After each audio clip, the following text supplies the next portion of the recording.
One of the things I think we really need to grow in is knowing our students' reality. I think a lot of us think we know, but we don't walk in their shoes. And we don't know what all of our kids are dealing with on a daily basis. And they bring it to school with them every day.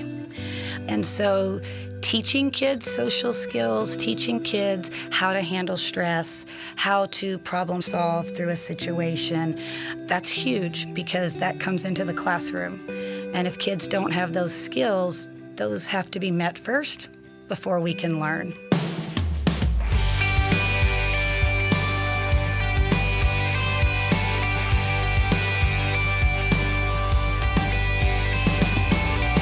Hello, and welcome to More Than Sunday, a weekly podcast where we take a deeper dive into the stories, themes, and questions of our faith. My name is Eric Chakowski. I'm the worship director for Access, our modern worship community here at First United Methodist Church, Richardson. And with me every week is our lead pastor, Julie Richter. Happy Halloween, Julie. Happy Halloween. You can do it a little bit scarier than that, I think. I don't know if I can. No? You know, my favorite song... see, that was pretty good. It's very bad. It's very bad. I always used to love Halloween only for this one song, the Monster Mash. Oh, not that one? No, not Thriller. I do love Thriller. Monster Mash. It was the good. Monster Mash. I don't know why. I loved the Monster Mash. There's this new set of videos out that my 3-year-old watches all the time, and there's this one thing where they sing, and forgive me, I can't remember the name of the video, but he sings this thing all the time, let me see your monster moves, and then he does these monster moves, and it's pretty rad. Yeah, monster moves are among my favorite moves. Yeah. So, yeah. Okay. Happy Halloween. Halloween. Happy Halloween, everyone. Well, we are finishing up our series on being the church our community needs, and specifically talking about our community of Richardson, Texas, and really looking forward to our conversation today. So our church is in partnership with 2 elementary schools here in the Richardson School District, Greenwood Hills Elementary and Mark Twain Elementary, and we've been partnering with them for several years in a variety of different ways that we support them and they support us. So what we hope to do with these 2 elementary schools, as well as other schools in our community, is really focusing on this word partnership. It's not just about charity. It's not about just giving maybe even things that they don't need to the school, but actually forming a relationship with the school. We first started several years ago, as Eric mentioned, with Mark Twain Elementary School, and it started with a simple shoe drive. And then as the years went on, we began to develop a relationship and really get to know the needs of our school.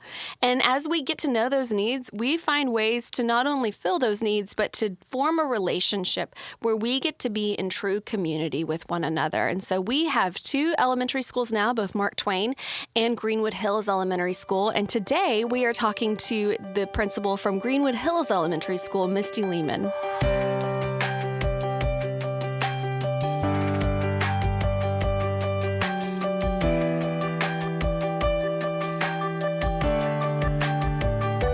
We are here this week with Misti Lehman. Misti is the principal at one of our partnership elementaries, Greenwood Hills Elementary here in Richardson ISD. And we are so excited, Misti, to welcome you to the podcast. Thanks for being here. Well, thank you for having me. So would you give just a bit of context to our listeners about your work as the principal at Greenwood Hills and what drew you to your position there? Oh, wow. So I've been at Greenwood Hills for 3 years, and honestly, it's the students. I set out in education to be a voice for students, more so maybe the students who don't always have a voice. For whatever reason or circumstance, they're kind of there on their own at school. And I saw an opportunity when I was in the classroom as a teacher that I could make some big changes there. And even though I will be honest, principalship wasn't necessarily on my radar because I do love being in the classroom, it was an opportunity to impact more students. And so with each promotion or each level that I tried to go up, I could see that my breadth of influence was getting wider and wider. And so really then it was the opportunity of I could do a school and I could make sure every student in that school has a voice and that they can be heard and that they come to a place where they feel comfortable and have fun, because they don't have a choice in whether they come every day. So for it to be a place that they enjoy is really important to me. Well, kudos to you for seeing the need in some of those areas and realizing that as much as you love teaching, there was a way that you could have a greater influence in ways that would positively impact kids. And I think a lot of times, many of us feel like we may not be able to impact things on a larger scale. We may not be able to make a difference in a larger way. And in reality, those opportunities are out there and they really need somebody to be willing to step in. So kudos to you for being willing to do that. Thank you. Yeah, so when I was in children's ministry, when I first started in ministry like 8 years ago, I had one of the kids in our ministry say, "You're like the principal of the church," which basically meant if somebody got in trouble, they came to my office. And so that was really the only framework he had for being a principal. So for those of us who don't know all of the things that go into being a principal, can you tell us sort of what your day-to-day looks like as the principal of Greenwood Hills? Oh, well, if you like variety, it's a good place because I can honestly tell you one day never looks like the next. You may have a plan of things that you want to do that day, but student needs or campus needs call for a change in that plan. So being flexible. But my main priority is to ensure that our teachers have what they need so that they can ensure student success and student safety. I deal a lot with the community on ways to help support Greenwood Hills, really to make up for areas that maybe working parents can't fill in for, or just there's too much on the plate for everything to get done. So looking for community supporters to help in that capacity. I do a lot of student counseling, a lot of how could we have solved that differently, a lot of teaching empathy and compassion, which is a big platform for me. Another one of the things we do is really working with just the staff in general on ways to address the modern child. Their knowledge of school is how they attended school. Right. Well, we are not preparing kids for our future. We're preparing them for theirs, and it looks very different than when we went to school. So we do a lot of learning. A lot of training, a lot of keeping up with 21st century skills. And as the principal, it's how do I help build that capacity in teachers so then they can build that capacity in students without forgetting that they're students and that they still are children. And there's a lot of social emotional skills and problem solving skills that they don't have under their belt yet, but through connecting all the points together that we teach, we can help create a very well-rounded child. And that really is, in a nutshell, making sure that every student's needs are met. It's a big job. Yes. Yeah, absolutely. I love what you said about preparing students for their future, not our future. And I think that there's a huge difference in the way education looks, even from when I was in school and from when my parents were in school. And technology is a huge part of that. Right. And so when I look at the resources certain schools have or don't have, I think that plays an interesting part in that as well. And so I think that leads us well into our next question about just give us a brief history of Greenwood Hills and tell us sort of what the needs are that you see in your school specifically. Okay. So Greenwood Hills started out, and I know we're well into almost our 60th year, so it has quite a history. And it started out as a neighborhood school. Over the years, the neighborhood has changed and kind of the needs of the community have changed. Greenwood Hills still has a neighborhood community that feeds into it, but we also are what we call a bilingual campus. And so there is a section of Richardson that feeds into our campus for those bilingual services. And so Greenwood Hills is a neat combination of both neighborhood kids and what I might call apartment kids. No different in the children, just difference in their experiences. Their worlds look very different. But my job is to make sure that we set them up for the same future opportunities. So we have changed dramatically just in the 3 years I've been there. When I first came, we were close to 500 students and about 67% economically disadvantaged. In the past 3 years, we have shrunk in size a little bit. We're sitting at about 430 students, but we are now at 81% economically disadvantaged, which is a pretty big jump in only 3 years. So when I talk about Greenwood Hills, I like to call it this little, and I stole it from another principal, but it's just a little nugget kind of hidden back that not a whole lot of people know about. And it's an amazing school with an amazing culture. It's very calm. The teachers are very patient. They are very much there to teach the whole child, and you can see it in every action that they do. You can see it in the way we redirect, but then also practice a skill as opposed to immediately getting onto a child for doing something incorrect, because we're all learning. And we're learning it every day. It's a campus that has quite a bit of bilingual teachers and monolingual teachers, which creates a great dynamic in learning from each other and a good appreciation for two different cultures. And then we also have an influx, I would say, of students this year from countries other than Spanish-speaking countries. We've had some Arabic. We've had Amharic. So it's another culture that's coming in, and our kids, they grasp it. They like it. They want to learn about what it was like for you and what's different at my house than your house. So to see Greenwood Hills kind of evolve into that from being just a neighborhood school has been really neat.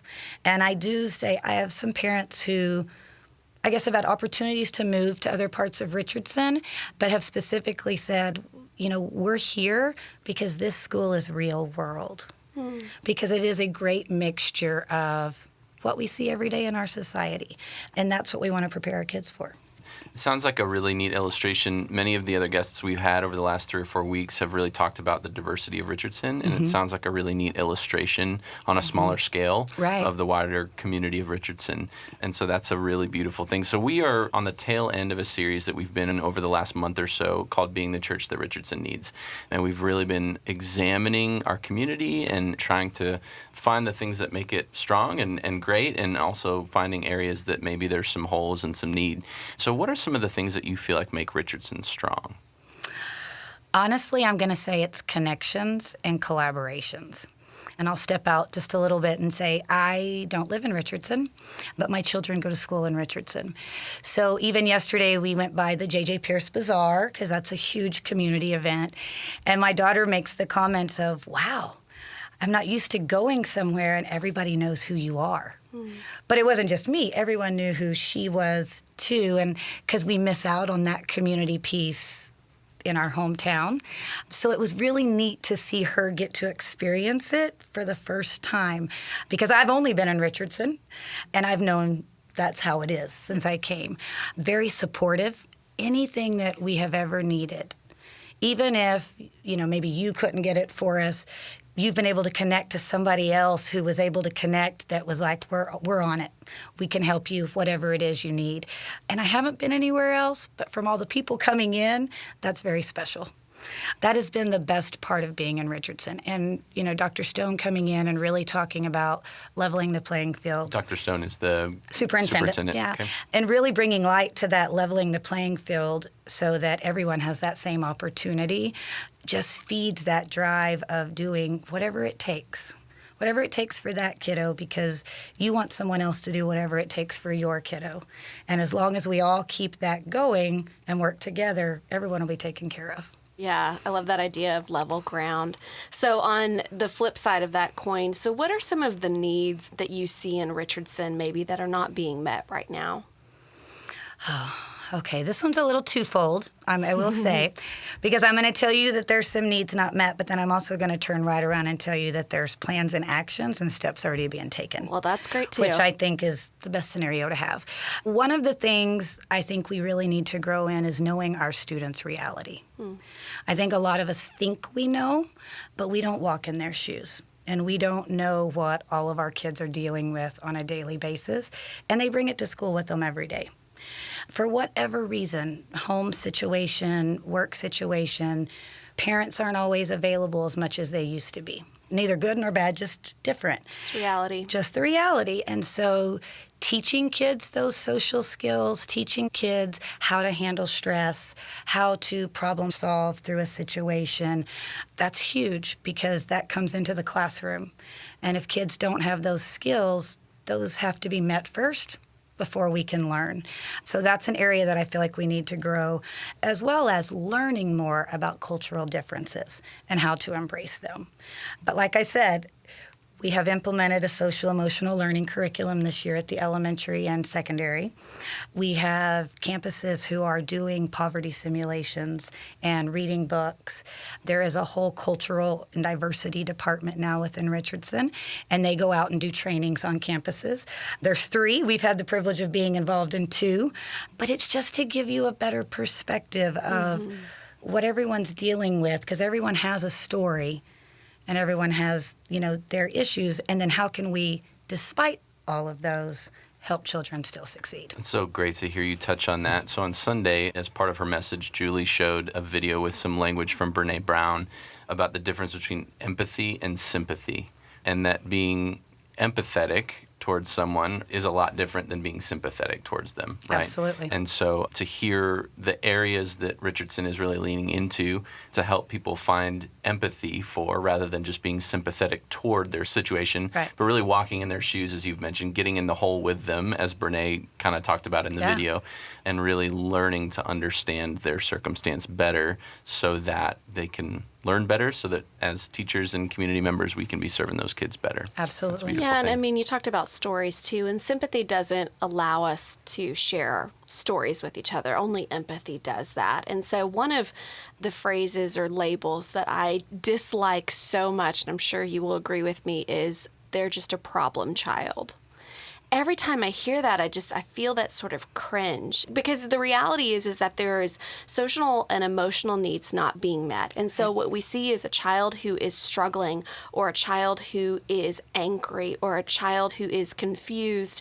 And instead of really working with them and building that relationship, we do the same thing that we sometimes do with one another, which is we slap a label on it and we just say, oh, that's just a problem, or that's just an issue. And so I love that at Greenwood Hills, y'all are talking about really being in relationship and about the wholeness of the student, that it's not just about test scores or about even education, but it's about learning on all levels and growth and development of the whole child.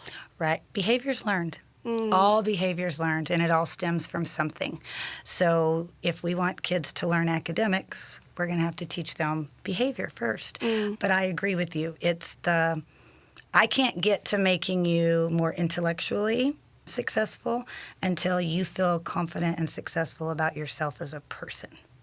And it's amazing how many other issues that alleviates. I mean, from bullying to mean behavior, that opens up a whole can of words. But when kids feel good about themselves, they're ready to do anything you ask them to do. That's great. So are there any other specific needs at Greenwood Hills that you feel like aren't being met? I don't know if I'm always the best person for this. I am one of those who looks at every situation and goes, oh, yeah, we can do it. Or, yeah, but we'll make it work. So to say there's something that's not being met, no. Are there things that we can get better at doing? Absolutely. Absolutely, because I see every day that there are a few kiddos who walk down the hall and maybe no one greeted them by name.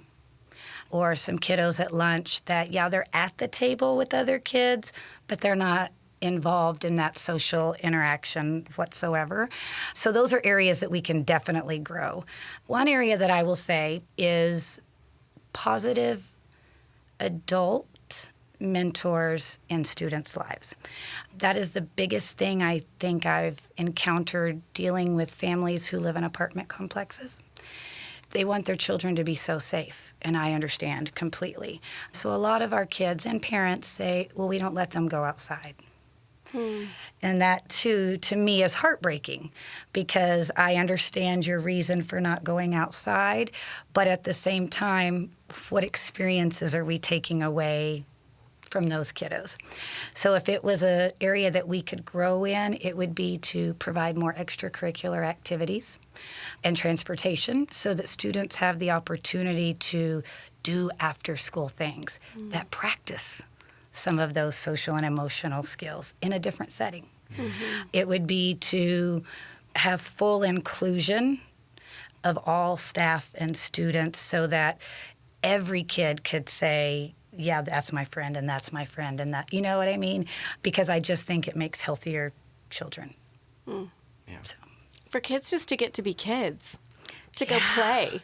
And, and for me, because I'm huge, to be creative. Yeah. Like, I want you to give them nothing. They're going to be bored for about 3 minutes, and then they're going to create something. Yeah. And it's going to be amazing. But that time's limited too. So something we could get better at, I don't know how to do it, but without lengthening the day, more time for kids to grapple and play with some of those skills, academic and socially. Yeah, that's great. So in hearing you talk, Misty, it's very clear that education is incredibly important to you. And so in your own words, why is education and why is specifically Greenwood Hills so important to you? It's the doorway. It is the opportunity that opens up everything for a child. You know, we hear it all the time. Parents didn't get to go to school or didn't have the opportunity. Neither one of my parents went to college. One started, but neither finished. And so to know that despite all of that, if you really apply yourself and listen and do what people are trying to help you do, you can have any life you want. And the hardest part is getting kids to believe that. Your kiddos who have a good life and see it, believe it. So it's getting the kiddos who don't necessarily come from the best or the strongest home life or background to believe that too, because it truly is their ticket to wherever they want to go. Is there anything that our community members, our church members can do to help Greenwood Hills, either in reminding kids that the future is theirs if they lean into that education, or any other areas that we can help? Well, you guys do a great job helping us all the time, and we are very appreciative. But more importantly, just being that reminder to kids. You know, I know it's easy when a kid's maybe making a bad choice and, you know, using choice words or throwing litter, and I think a lot of times our first reaction is to bark. But taking that opportunity of approaching them more of a human. You know, we really want to make sure everything stays nice around here. I know you do too. Could we go ahead and put that in the trash? Because the way they respond is amazing, because they're shocked that you didn't yell at them. So that would be mine on a bigger, larger scale. And continue to love your families, because the more you love and spend time with your families, the better students that are coming to the classroom that then share that same love and empathy and compassion with their classmates, and it rubs off. It rubs off. And I think that's a huge thing as well. So my wife's a teacher and sees all the time and feels a responsibility to, you know, you talked about earlier that some kids don't have positive adult role models in their lives. And so she really feels that responsibility to be that for them because, you know, as you've sort of alluded to, that really just sets them up for being willing, sort of posturing them. We talk in the church a lot about sort of posturing ourselves just to be ready for worship and for service and those sorts of things, but being able to posture a kid to be willing to hear what a teacher has for them, to know that there's an element of trust there, to know that there's a mutual respect and a love there between a student and a teacher is, I think, the first step in really posturing a kid to even receiving the information and being willing to learn. Right. So we've got one other question that we ask everyone who comes on the podcast. Okay. And that question is, at this point in your life, what's one thing that you wish somebody would have told you? Oh, wow. It's hard, and it's always going to be hard because I'm working with clientele and situations that are always going to change, and to put my perfectionist personality to the side and do the best I can do every day and go home and sleep well at night knowing that that's what I did. I wish someone would have told me that a long time ago. Not sure if I would have been ready to receive it, but teachers work hard every day, and I see a lot of them continue to push and maybe not getting that self-satisfaction that they should. And what I tell them every day is, did you do everything you knew to do today?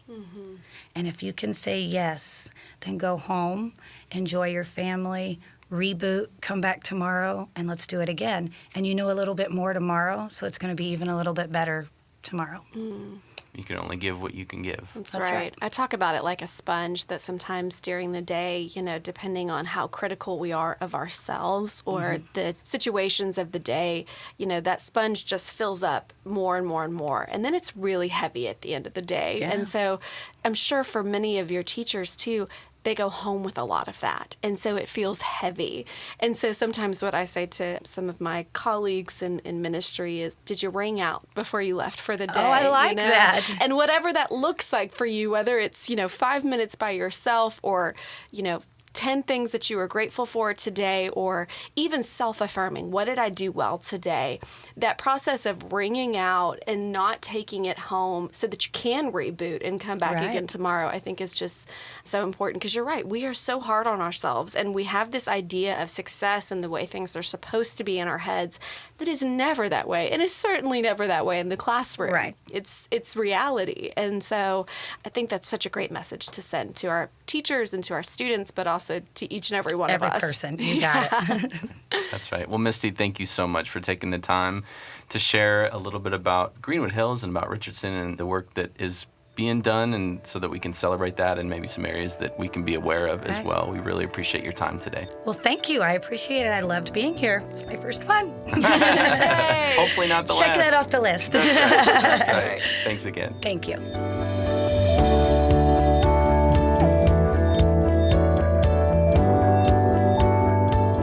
It has been such a joy for our church to be in partnership with Greenwood Hills Elementary and Mark Twain as well. And Misty on today's podcast is just one example of the ways in which we learn from each other, in which we are better together than apart. And so it was such a joy to have her today. One of my favorite things that Misty said, following Julie's question about why education was important, was she said, it's the open door. It's the open door for us to better know ourselves, to be able to relate to people around us, to be able to learn from the mistakes and the triumphs of history, and ultimately to be better citizens and better brothers and sisters in the faith. We want to leave you today with a scripture from Revelation that talks about this open door. It's from chapter 3, verses 7 and 8. These are the words of him who is holy and true, who holds the key of David. What he opens, no one can shut, and what he shuts, no one can open. I know your deeds. See, I have placed before you an open door that no one can shut. I know you have little strength, yet you have kept my word and have not denied my name. Thank you so much for tuning into this episode of More Than Sunday. If you like the podcast, please feel free to share it, go online and leave a comment, or give us a rating so that others might hear about us. We've got a new episode coming out every Wednesday, so make sure you also subscribe to the podcast on Apple Podcasts, Google Play, or on YouTube so you don't miss our next episode. If you want to find out more about the Access community here at First United Methodist Church Richardson, you can find us online at accessfumcr.com, as well as on Facebook and Instagram. Special thanks to Misti Lehman for joining us this week, and make sure you tune in next Wednesday when we start a new series called Invite and Welcome. Have a great week, and happy Halloween.